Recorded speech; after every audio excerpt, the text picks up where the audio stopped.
ang ipa-flex natin, physical looks na. Ipapadescribe ko pa dapat sa'yo, pero wag na kasi makikita naman nila ngayon sa pamamagitan ng larawan. Si Neri ay mailalabas sa tablet. Nandun ang larawan ni Mark. Makikita na ng tatlong girls ang itsura mo, Mark. Kaya hakbangers! Mag-ready na. Neri, ipakita na ang picture. Ayan na. Ay! Para na gusto sa... Ay, oo. Parang ngiti. Parang pasok to. Ipapakilala ko to sa faculty room. May bagong teacher. Ipatingin kayo number 2, please.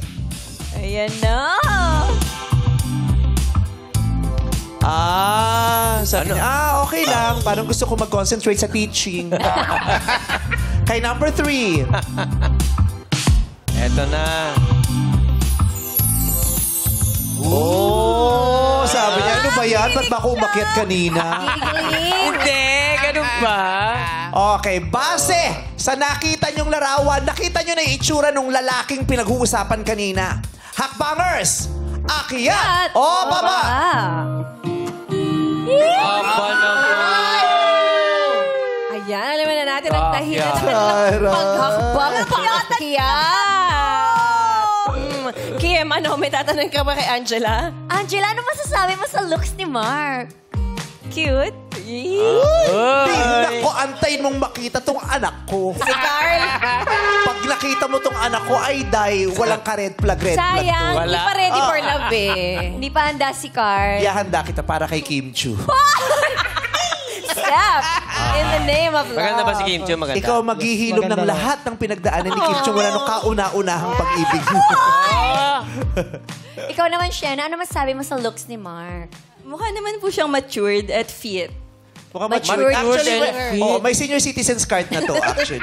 Nag-aaral pa yan. Ikaw, Lalyn. Ayun, maganda naman po siyang manamit and then nagustuhan ko rin yung vibes niya based sa picture. Yan. Based sa picture. Na vibes. I vibe it. All good, Carl. Maganda ang reaksyon sa'yo ng tatlong girls na nakita ang larawan mo. Pero ngayon, ano kaya ang magiging reaksyon mo kung ikaw na ang makakakita ng physical na kaanya ng tatlong mga babaeng ito?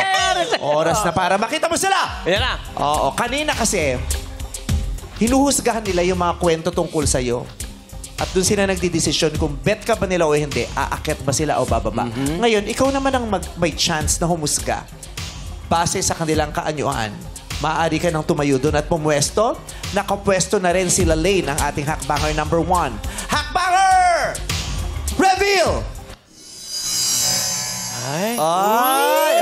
May kaway, may ipagtaas ng kilay, dalawang beses tinaas tapos kumaway. At si girl naman, ano kayang reaction niya? Mumingising-ising na parang, may sinesenyas close. Tama na.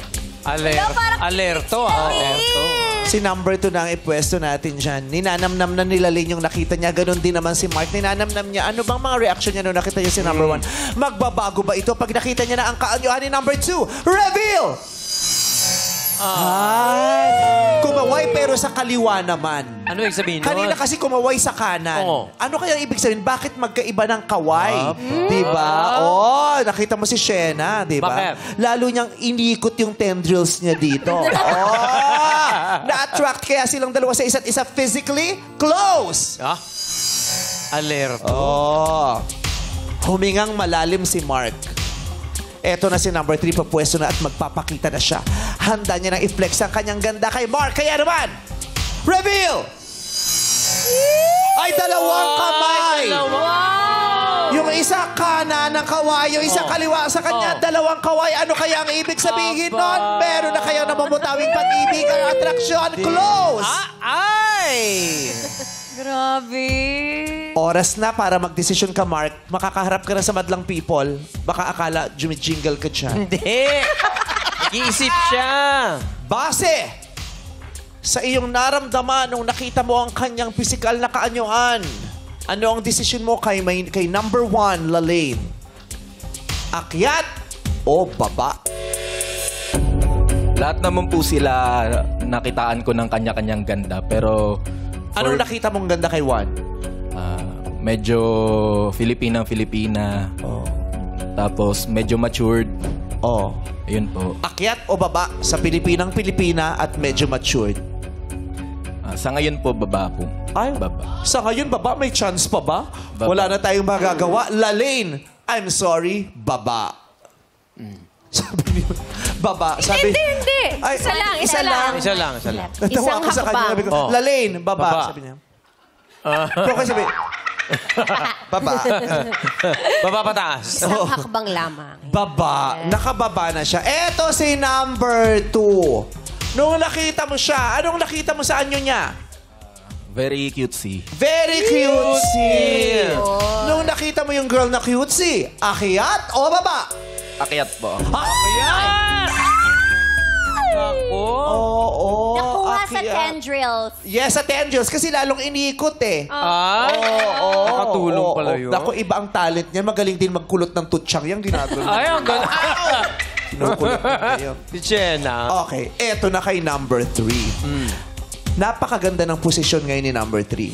Super. Sofer. Oo, siya ang pinakamalapit sa tuktok ng Yes. hakbangan. Nung nakita mo na sa personal si number 3, anong naisip mo? Akyat o baba? Akyat po, akyat. Akyat! Walang Umakyat kabog-abog. si Angela, pinaakyat ni Mark. Dalawa ang pinaakyat. Ngayon nga lang. Yun nga lang. Yan sa nanay mo. Kasi sinabi ko sa yung chaser, puro. Nilas Wala namin tayong nanay yelo. mo. Ikaw ang iyahampas ko sa dingding. Gigil ako sa'yo. Okay. Si Angela ang nakatungtong sa pinakamataas na baitang. Kaya naman kayong dalawa ang match. Happy ka ba, Angela? Yes, happy. Happy ka, Mark? Yes po, super happy. Oh, kayo na ang match. Pero thank you pa rin kina Yes. Shena at Lalaine. Lalaine. Thank you. Nandito yung anak ko ha. Lalaine at saka Shena ha. Ayun si Carlo. Okay. So, ibigay na yung bulaklak, Grace, bago ka mag-ayos ng cycling shorts. Sabi ni Grace. Hindi. Okay. Matchmate Mark, lapitan mo na si Angela. Step in the name of love.